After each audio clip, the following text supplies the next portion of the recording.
Good day everyone and welcome to Highlights from this week. This is our show where I discuss news that intrigued me this week. So let's get started.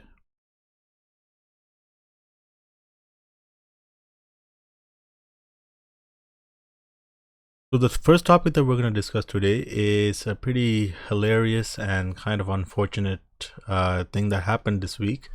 Where Amazon's Echo devices, these are the Amazon's voice assistants that are speakers that are placed around your house. They went on a TV fueled shopping spree, which is kind of hilarious and also,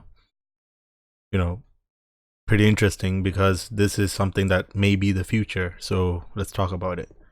So it all started when a little girl was talking to the Amazon's Echo, asked Alexa for a dollhouse and some cookies. And while she was asking for this stuff from Alexa uses Amazon shopping service to automatically purchase the stuff that she was asking for. So she ended up getting a bunch of stuff, including the dollhouse, and sent them back a few bucks. Which is not the main part of the story. That itself is kind of a problem because you shouldn't, just because you have something that helps out the whole family shouldn't mean that the entire family should be able to just buy things with their voice. There should be some sort of thing that stops you from making false purchases or anything like that. I mean, you could actually be talking about buying something and end up having it mailed to you. Either way, this is not the main interesting thing. The interesting thing came afterwards because of all the potential mistakes.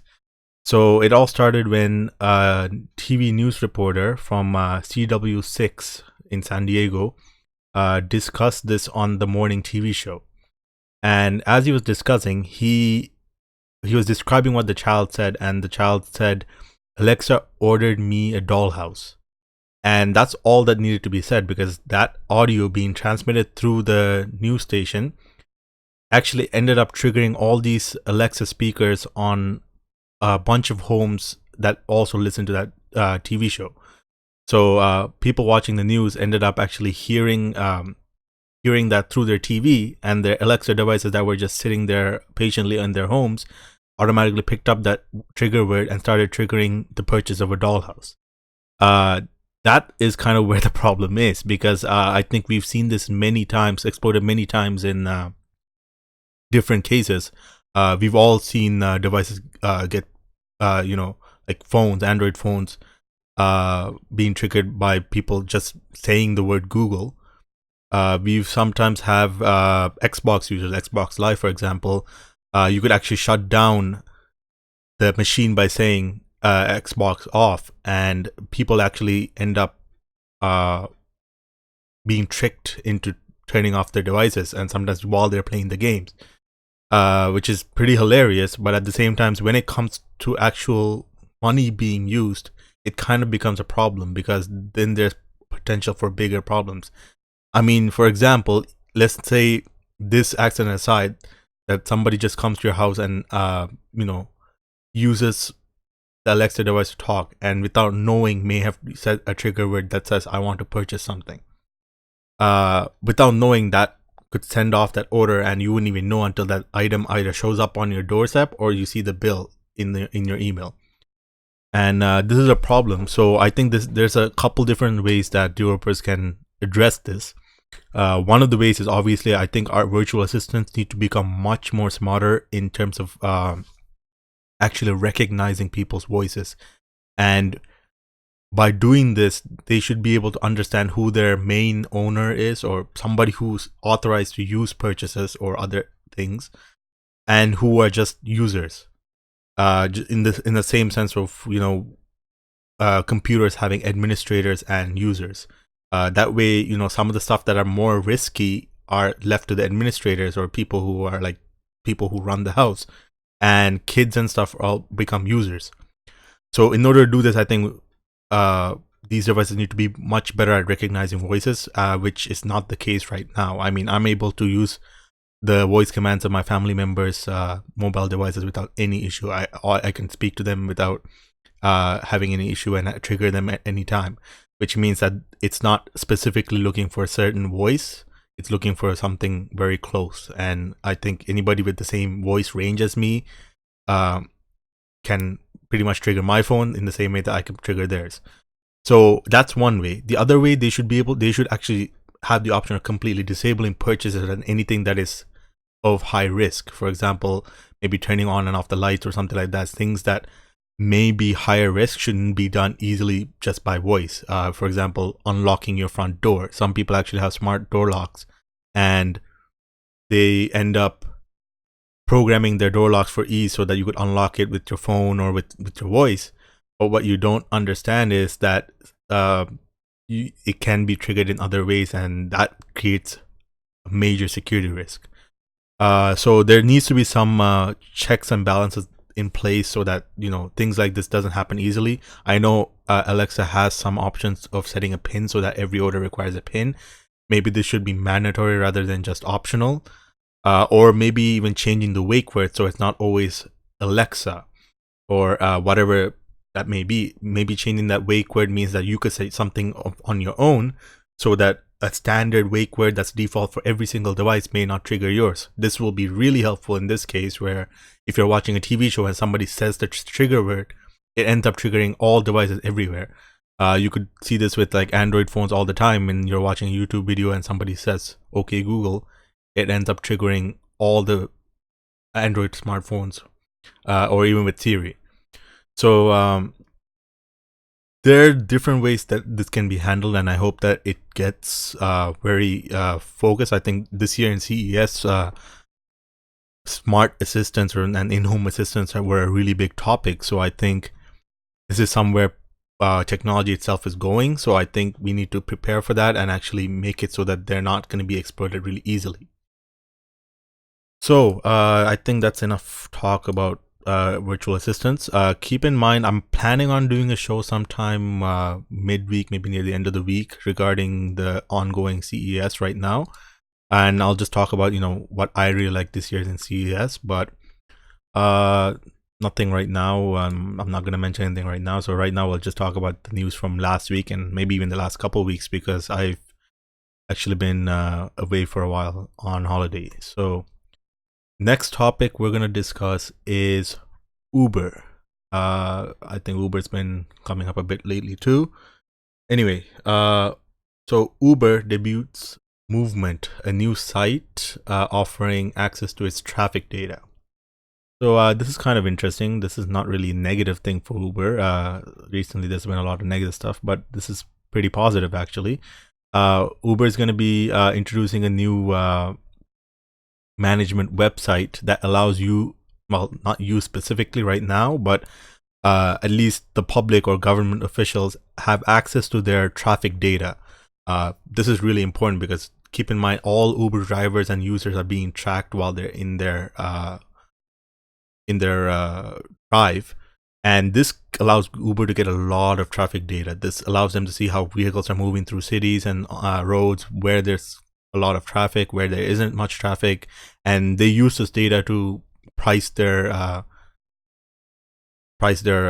trips. So this is pretty important data, and it's kind of interesting how Uber is actually releasing a lot of this, because this will actually allow their competitors to gain access to this as well, which may cause problems for them in the future. But I think they're going to be pretty smart about it, obviously. But their plan is to allow city planners and other traffic analysts to gain access to the data and use that data to actually make cities better. So to try to reduce traffic in areas where there is a lot of traffic, and to learn from our current traffic to make future traffic better.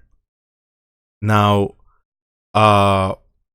this, I don't know how it's gonna benefit Uber specifically, but I think Uber's playing at it in two different ways. One, I think they're going to be trying to gain control of things they can't control. So, for example, city construction, city planning, stuff like that. Uber can definitely make a lot of money if, you know, there wasn't much traffic, and they can have more cars on the road, more people being taken around. So I think that's one way they're going to actually benefit from this, because they won't have any issues with traffic well, not traffic particularly, but they won't have any issues with that stuff because now they're getting cities to do things for them. But at the same time, I think the other way that they're doing it, I think they're actually trying to get on the good side of government officials. I think that will actually help them because I think right now they have an issue where there's some governments that don't support Uber, especially because of the way that they're not really helping with taxi cabs and their monopoly on transportation. So I think Uber is trying to get in good with the officials and try to say, hey, our service is actually going to help you make traffic better and make people get around easier. And public transit is a very important topic for main cities because people need to get around. So those are probably the two ways that's going to affect it. But besides that, I think another issue that they're probably going to face is regarding privacy, because people are going to be concerned about their traffic and travel data being available to public. And Uber has taken action to prevent this. They said that they're going to have data that is very aggregated, so it's not specific to people. It's just going to be in general. It's going to be very hard to tell, or not very hard, but probably impossible to tell who actually traveled that path or how they're traveling or where they're going. It's, I think, going to be in a way that it's going to be just a lot of data compiled together to make something seem useful. And they've actually gone out and said that if there's any routes that aren't traveled that often, that will actually end up showing who the person is, those routes will actually just not be shown at all. So I think they're taking privacy pretty seriously, and I commend them for that. Hopefully this will actually be helpful to cities. And I'm just wondering how they're going to do, how they're going to continue to do this, and how they're going to improve it, maybe use it for their best advantage. Because right now, I think the only two things is either getting in good with officials and, showing how they can contribute to the traffic problem rather than be a part of it. And the other way is actually being able to gain control of the city's actual building and planning and infrastructure, and actually be able to change cities based on how they want to see the cities. So yeah, that's pretty interesting. Next we have some news from Alphabet. As you know, Alphabet is Google, but all grown up, I guess. It's Google's parent company now. Google changed into Alphabet, and now Alphabet owns Google. Anyway, so Alphabet bought started a company called Waymo, and Waymo is gonna be their autonomous research company. So they use Waymo as a way to develop their autonomous vehicles, because Google has been doing this for a while now, and they're getting pretty good at it. But they don't really have anything on the road yet. So what they're planning on doing is they want to roll out some autonomous Chrysler minivans for road testing and get more and more miles on the road so that they could make it better. So the news itself is actually that they've developed a way to cut the cost of self-driving sensors by 90%. So in particular, they're talking about the LiDAR sensors. These are these radar sensors that actually project light instead of rays, and they bounce light off objects and create a 3D map around the car surrounding. So essentially, this LiDAR will look around and kind of create a world, artificial virtual world around the car, and that way the car is always aware of what's going on around it. And what they've done is they've drastically reduced the price of these sensors, and that's a really great thing, because the price of this technology, as it goes down, it becomes cheaper to produce and cheaper to implement into future vehicles. And this is great because when these cheaper vehicles eventually come out, it means more and more of the public can finally afford to use these cars and actually make use of these cars. I think that's the greatest thing, because I think autonomous vehicles have a massive potential. They can reduce a lot of traffic fatalities. They can reduce greenhouse gases, reduce traffic. So many things that can be done by autonomous vehicles. So it's great that they can do this. I just hope that the cost reduction is not only for themselves, but hopefully they will do something so that it'll be industry wide, and hopefully this will make it so that everything is going to be cheaper in the future for all vehicles. And if they can do anything to reduce the cost to actually get into a self-driving car, I think more and more people will use it, and therefore it will help them learn more and more about this technology and make it even better. So yeah, I think it's a great thing, and I hope they continue to do it. And I know it's nowhere near ready right now, but with the cost of sensors going down, I think more and more people are going to get into the game, and this will make it easier for it to become a bigger thing in the future. I think I repeated myself multiple times there, but I think you get the idea. Next, we have something from Wired. From Wired.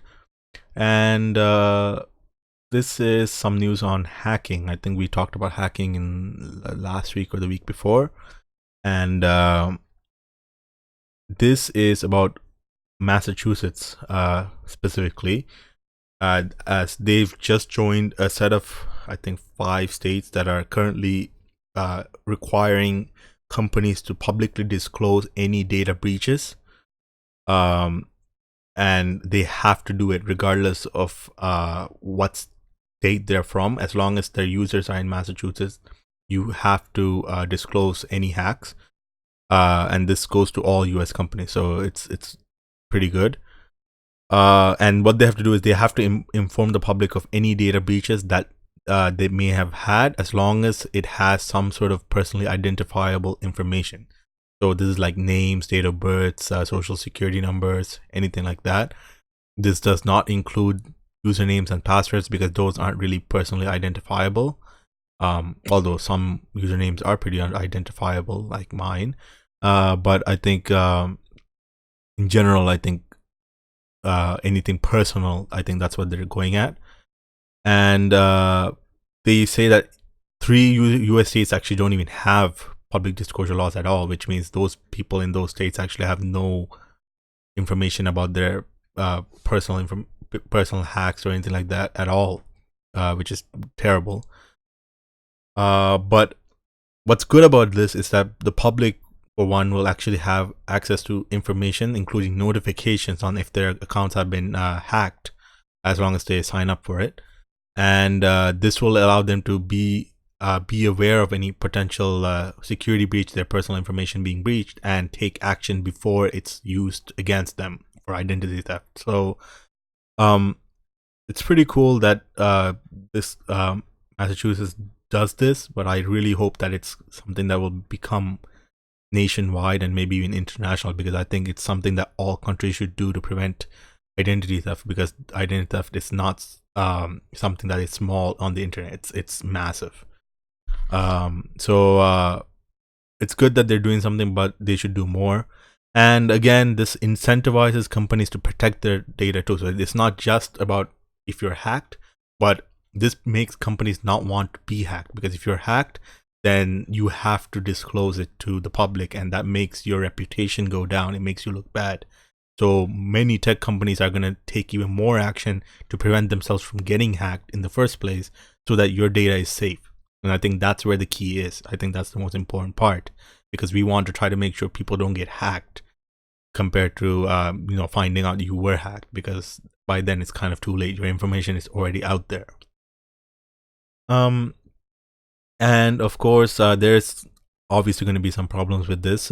People are concerned that this information being public will mean that some people's privacy may be at risk, and it may cause them to be open to new attacks, people targeting them specifically because their information is already out there. But this is not much of an issue, because most hackers will be able to gain access to this information regardless of whether it's public or not. Any hacker that's good enough can already have that information anyway. So by releasing this information, you're basically just helping the person who was hacked learn that they were hacked, so that they can take their own action and try to protect themselves before their identity is stolen. So I don't think it's a big issue. It can be, but I don't think it's going to be as big as actually not telling them at all. So yeah, I think it's going to be a good thing, and hope more states will do it. Next, we have something from Quartz, and basically it states that 2016 was the year of solar panels, and that year was the year that solar panels finally became cheaper than fossil fuels. I think this is a recurring article, and I think when this happened, actually, we saw some news about it as well. But it's pretty cool that we're in an age where solar panels are so cheap that they're now the same price or even cheaper than building new fossil fuel plants. So right now, it's not specifically for consumers. This is more for big companies who are actually trying to invest in fuels and energy. But in terms of profits and in terms of how this is going to work, if a company wants to start investing in energy, they can now see solar energy as a viable option, and an option that will allow them to make more profits in the future than using natural gas, coal, or oil. So I think it's really important that this is happening, and I think it's going to get even better this year in 2017, because it's only going to go down. I think we're in a momentum where I think solar is very important to us now, and we're slowly trying to figure out how we can implement it more in our lives, and I think people are actually looking for it. So hopefully it'll continue to go in this pattern, and we'll see a trend where it's going to get to almost half the price of other options. Then it's going to become a commonality for everyone.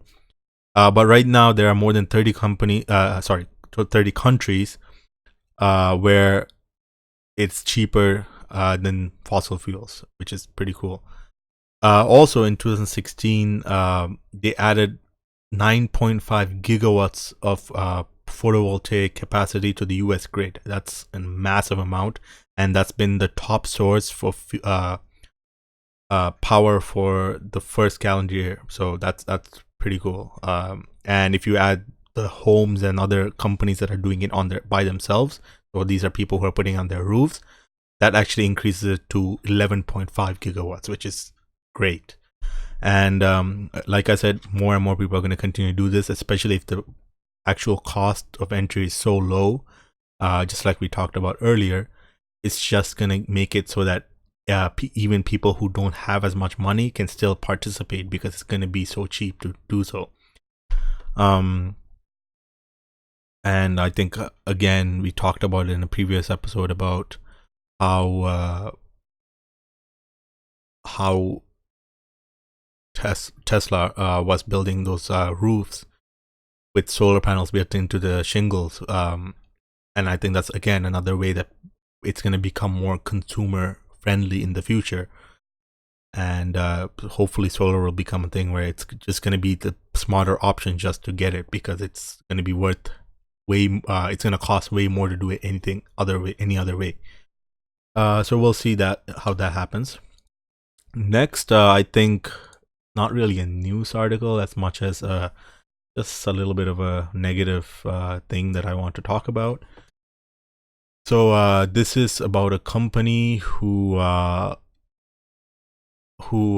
basically did a really bad thing where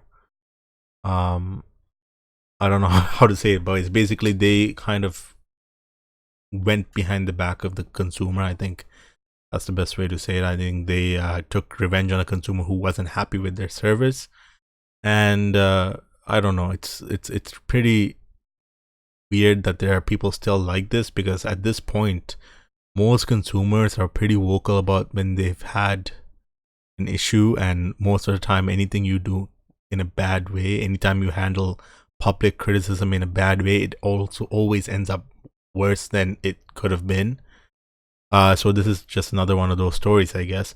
But essentially, somebody who is a user of Ham Radio Deluxe, uh, basically they got software from eham.net, and they were hoping to use it on Windows XP, but it didn't work. But which was fine with them. They got Windows 10. They got a new Windows 10 machine, and they installed in that. But right off the bat, the software didn't work well with Microsoft Office, and it caused some problems with the logbook. Now the biggest problem is, Microsoft Office is a Windows software, so it's not even a conflict with just a third-party software. This is Microsoft software, a software that is made by the same operating system manufacturer as the operating system. So your software really shouldn't be having conflicts with it. And this person tried to make it work. There were some online discussions about registry fixes and other stuff that will fix the problem. But they found that it was way too much work for something that they paid for, and since this was a conflict with the system issue, they were vocal about it, and they wrote on their webpage about how they weren't satisfied with the product. They tried to love it, but it just wasn't worth the price, as you can see right here. So it's just a normal dissatisfied customer as far as we know.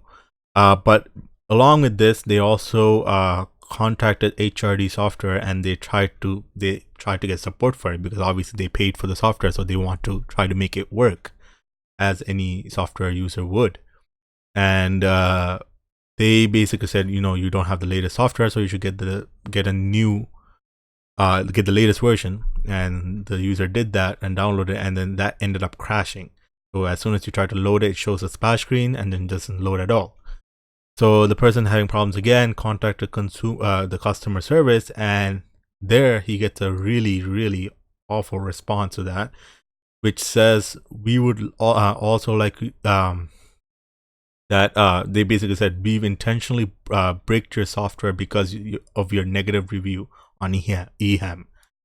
So eham is like a site where they enthusiasts about ham radios discuss ham radio related topics, and because of that negative review, they intentionally bricked the software, and they requested that he does not renew his support for the software due to the review that he placed back in September. And then they remember that and actually had a link to that review, which is a terrible move by a company, I think. Just in general, like, I don't know how you get what comes to your head when you think, I'm gonna blackmail a customer into either removing the soft review, which they actually did. They said, if you remove the review, which was blatantly false, then we will remove the blacklist. And they talked about their attorney and all that stuff, and they said, because of their terms and conditions, which you already agreed to when you bought the software, we can remove your access to your software, to our software, for any reason whatsoever. And they basically blackmailed them into either removing the negative review or not being able to use the software at all. And that is a terrible way to do business, I think, just overall.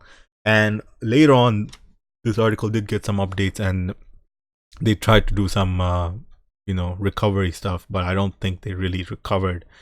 They did say that they fired or let go of the person that did this, and it was because of some other issues as well. For example, the fact that the user's 12-month support period actually ended, so that they didn't really they couldn't really get the latest update, so that caused the actual problem. But I think just the way it was handled is terrible, and anybody who was not vocal about it would probably just have lost and just given up. I think that's kind of the bad thing about this. It's just, I think I would personally probably speak about this because I'm in a few different discussion circles. But anybody who just does this for a hobby, who doesn't really have people to talk to, will just give up at that point, which is terrible because they paid for a software and they can't even use their software. So I'm not sure exactly who to blame is. I know the person who said it was fired, so I think they did something there. I know the co-founder apologized about it as well. I hope they made it right, and I hope they learned from their mistake. But in general, it's just a terrible idea if you're gonna blacklist users into giving you good reviews, one thing, and also blocking people from using a software that they paid for because they didn't like it. I mean, they paid for it, they can do whatever the hell they want with it. I think that's my opinion on it. It's just like if you give somebody anything physical, if you give somebody a physical item, if you sell them something and they don't like it, they could literally do anything with it. You've seen people buy iPhones or Android phones or anything and destroy them right in front of the store, right? But once they purchase it, it's theirs. So I know the terms of services kind of protects them in this way, but at the same time, it's completely a terrible move if you're gonna block a user just because of the negative review. I mean, you should be able to deal with negative reviews, take that constructive criticism, and maybe even make your software better so that you get better reviews.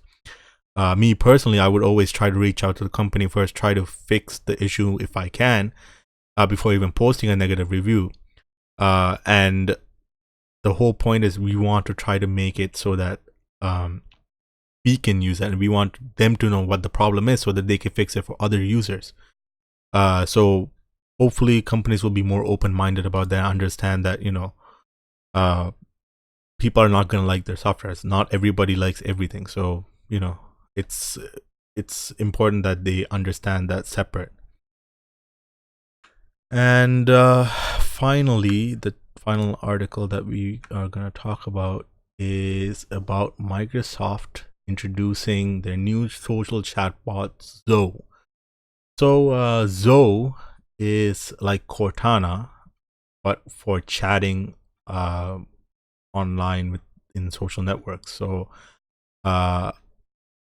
it's kind of their second try at this. They tried this before and it kind of went terribly wrong, just because people ended up making it think things that weren't so good. I think they were just having some fun, but at the same time it kind of went too far, so they kind of shut that down and they came back with the second try, and this time it's a bit better and less racist, I guess, and they've actually blocked it down a bit more, so now it's not gonna go on random rants about weird things like that.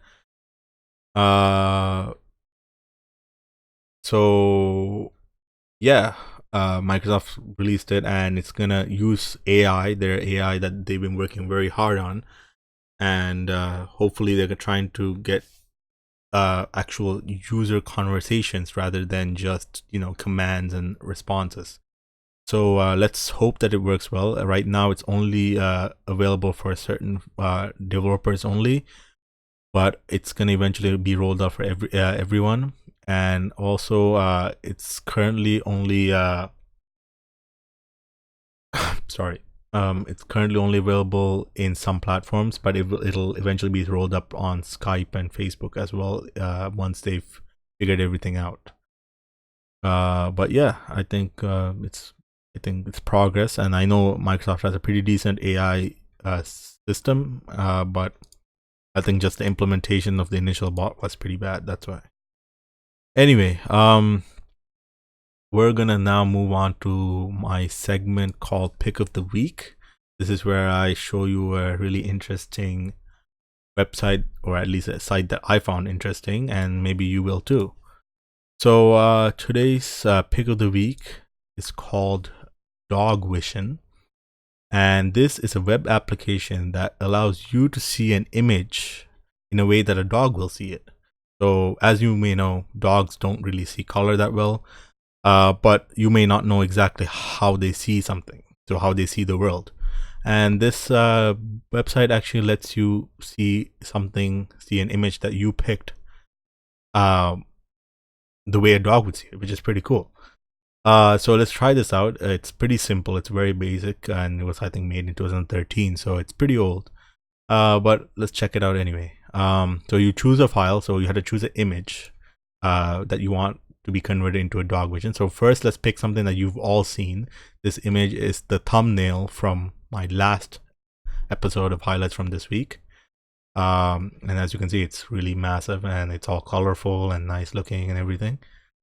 So what you do is you want to shrink larger images so that it just looks fine, and you want to optimize viewing distance calibration. So this box basically just has these gray bars, and what they're saying is you should move back enough that this bar looks like a single gray bar with no lines in it.